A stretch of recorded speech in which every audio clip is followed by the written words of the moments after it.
Something happened in the last 72 hours that most analysts are either too cautious or too compromised to say out loud. Iran test-fired, and by some accounts operationally deployed, the Fata 2 hypersonic missile, and the coordinates that military planners are quietly whispering about in every serious defense ministry from London to Beijing are not in the desert.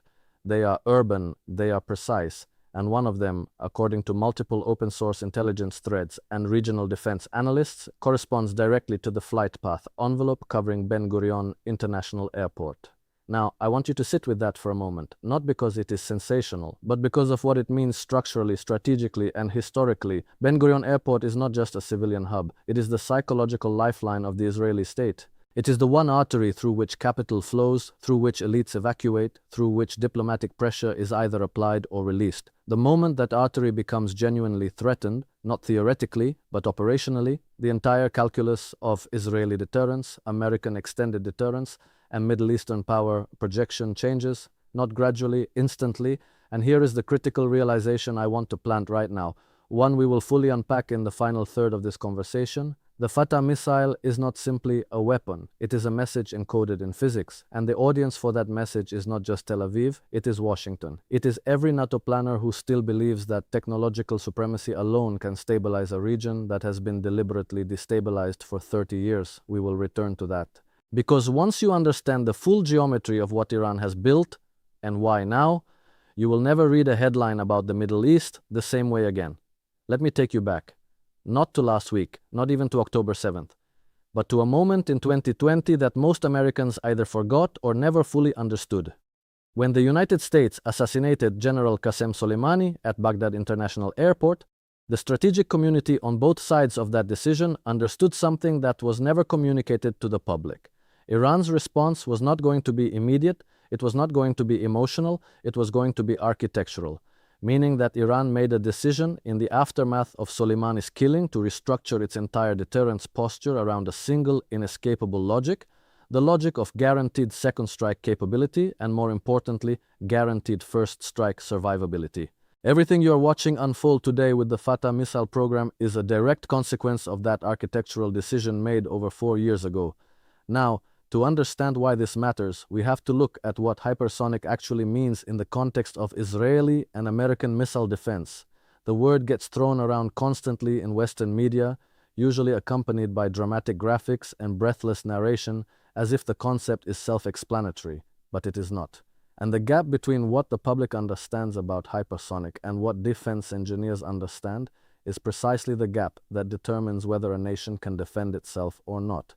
A hypersonic missile does not simply travel fast, it travels fast while maneuvering. That second word, maneuvering, is the one that keeps air defense architects awake at night. Israel's Iron Dome, David's Sling, and the Arrow systems were all fundamentally designed around the physics of predictable trajectories.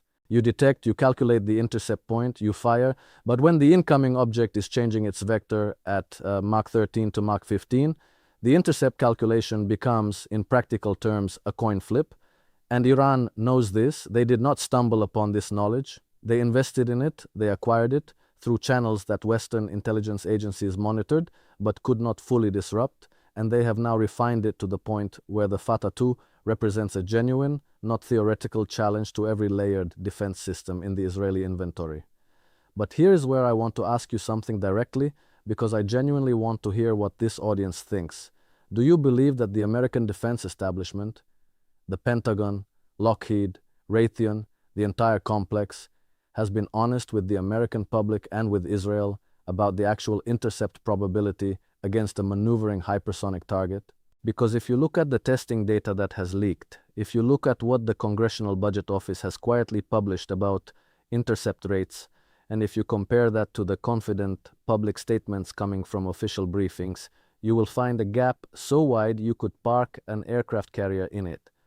I would genuinely love to hear your assessment in the comments, because this is one of those questions where informed citizens, engineers, and veterans often know more than the people holding the microphone. Now let us talk about Ben Gurion specifically, because the choice of that target, or rather the choice to make that target visible in Iran's strategic communications, is not accidental. Nothing in Iranian strategic doctrine is accidental. Iran does not make moves for emotional reasons at the strategic level.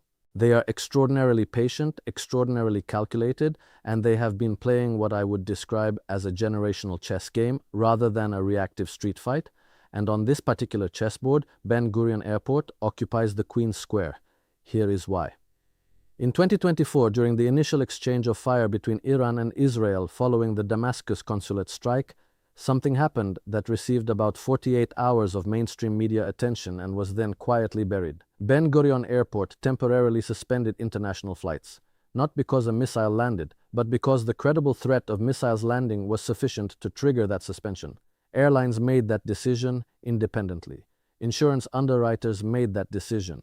And in that 48-hour window, Israel experienced something its leadership had not felt since the very early days of the state, a moment of genuine strategic isolation. The psychological and economic implications of that moment were not lost on anyone who was paying attention, and Iran paid very close attention indeed. To understand why that moment was so consequential, we have to look at the economic architecture of the Israeli state in a way that mainstream commentary almost never does. Israel is a remarkably globalized economy for its size. It is deeply integrated into semiconductor supply chains, pharmaceutical exports, technology investment flows, and tourism. All of those arteries run through Ben Gurion. The moment Ben Gurion becomes operationally unreliable, not destroyed, not even damaged, simply unreliable in terms of flight safety guarantees, the economic cost is not linear, it is exponential. Insurance premiums spike, foreign direct investment pauses, high-skilled workers who hold dual citizenship begin making contingency calculations. The brain drain that every small conflict-exposed nation fears becomes a visible, measurable phenomenon. And crucially, the political pressure on the Israeli government from its own business and professional class becomes immense in a way that no external military pressure can replicate. This is what strategists call cost imposition without kinetic engagement. And the Fata missile, positioned with sufficient operational credibility, achieves that cost imposition simply by existing, simply by being real. Now I want to introduce a concept here that I think is going to reframe this entire conversation for you, and it connects directly to the critical realization I mentioned at the beginning. We tend to think about missiles as weapons. That is how they are presented to us. Yield, range, accuracy, payload. But at the highest level of strategic analysis, a missile like the Fata 2 is better understood as a signaling instrument. It is a form of communication that cannot be jammed, cannot be censored, and cannot be reinterpreted by a public relations department. When Iran publicizes the Fatah's capabilities, when Iranian commanders give interviews discussing flight envelopes and terminal phase maneuvering, they are not being reckless. They are being extraordinarily precise communicators. The message is structured, layered, and addressed to multiple audiences simultaneously. To Israel, the message is, your depth is gone. Israel's entire strategic doctrine since 1948 has rested on the concept of strategic depth, the idea that geographic and technological buffers would give decision-makers sufficient time to respond to any threat. What hypersonic maneuvering capability does is compress that time to a point where the concept of strategic depth becomes almost meaningless. When we talk about leaving Israel no time, we are not speaking metaphorically. We are speaking in the literal language of intercept windows, radar detection ranges, and computational response cycles. The numbers are unforgiving. To the United States, the Fata message is equally pointed and perhaps even more consequential in the long run. American extended deterrence, the implicit guarantee that U.S. military power will protect its allies, rests on a credibility foundation. That foundation requires that adversaries believe U.S. military intervention can meaningfully alter the outcome of a conflict.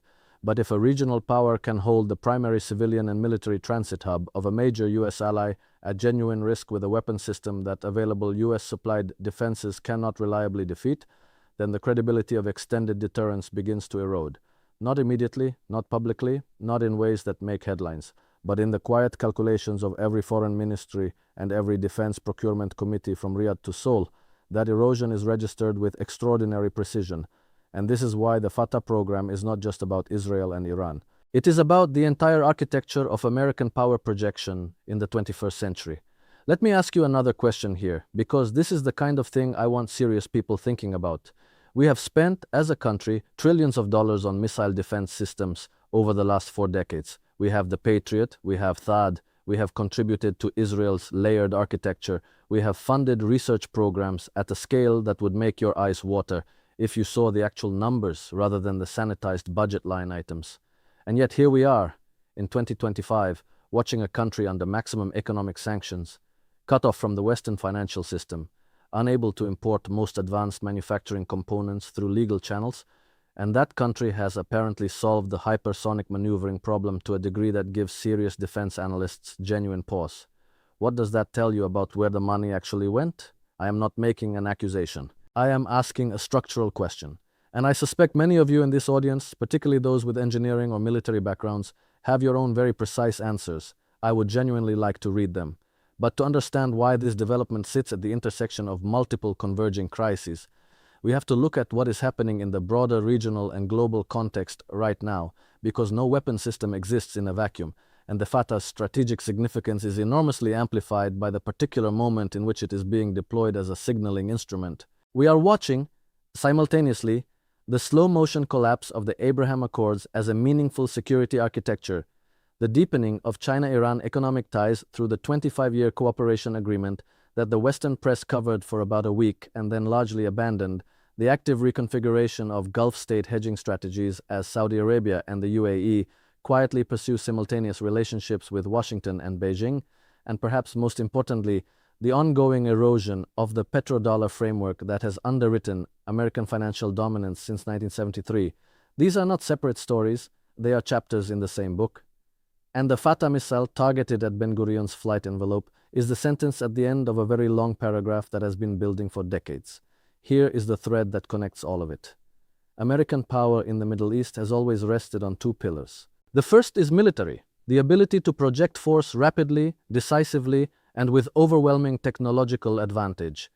The second is financial, the recycling of petrodollar revenues through U.S. Treasury markets, which funds American deficit spending and keeps the dollar at the center of global trade. The first pillar has been under sustained pressure since the Iraq War demonstrated the limits of conventional military dominance against asymmetric adversaries. The second pillar is under pressure from the de-dollarization trend that is accelerating across the global south. Iran's hypersonic program, in this context, is not simply a military development.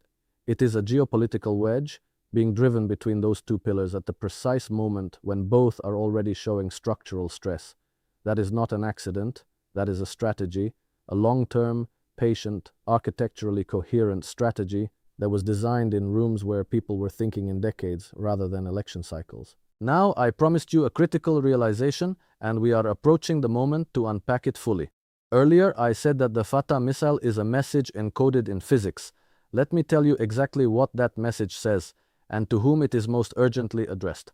The message is not primarily to the Israeli public, though they are certainly intended to receive it and absorb its psychological weight.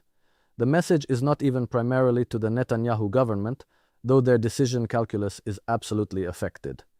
The primary audience for the Fatah's existence as a publicly demonstrated, operationally credible system is the American foreign policy establishment, specifically the faction within that establishment that has been arguing, consistently and loudly, that military pressure, sanctions, and support for Israeli operations can force Iran into strategic submission or, alternatively, regime collapse. That faction has driven American Iran policy through Democratic and Republican administrations alike.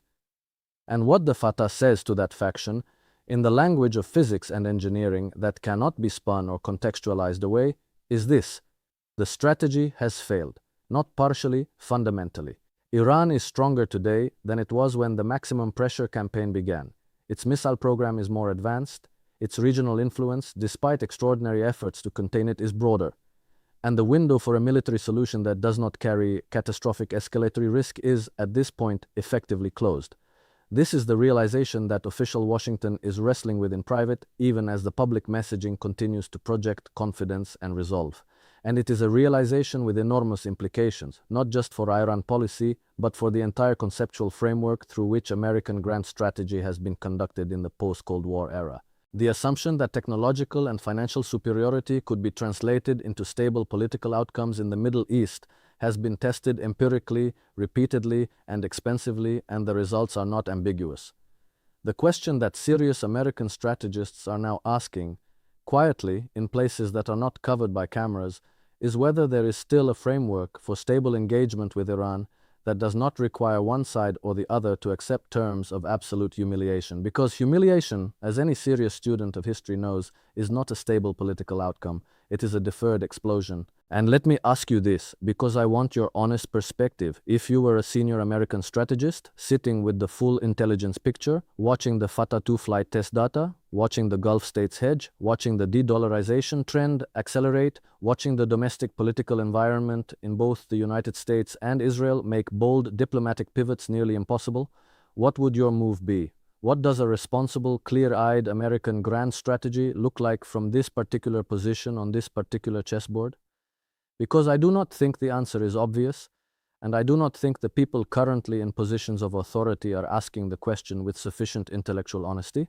That gap between the question that needs to be asked and the question that is actually being asked is where wars start. Let me bring this to a final synthesis because I want to leave you with something you can actually use as an analytical framework, not just as a collection of alarming facts. What we are witnessing with the Fata missile and its implications for Ben Gurion Airport is the physical manifestation of a strategic transition that has been underway for at least 15 years. The transition is from a unipolar order, in which American military and financial power set the boundaries of what was possible for every other actor on the global stage, to a multipolar order in which multiple regional powers have developed sufficient independent capability to deny American power projection within their own strategic neighborhoods. That transition is not complete, it is not irreversible, but it has crossed a threshold with the Fata program that makes certain outcomes, specifically a clean, decisive, low-cost military solution to the Iran question, no longer available as policy options. And the faster that reality is absorbed by American decision-makers, the sooner a more realistic, more durable, and frankly more dignified American foreign policy becomes possible. The Fatah targeting Ben Gurion is not the end of a story, it is the beginning of a reckoning. And reckonings, when they are engaged with honestly and intelligently, can be the beginning of something genuinely better. That is not optimism. That is history, and history, on a long enough timeline, has a way of forcing even the most powerful actors to confront the gap between the world they imagined and the world that actually exists.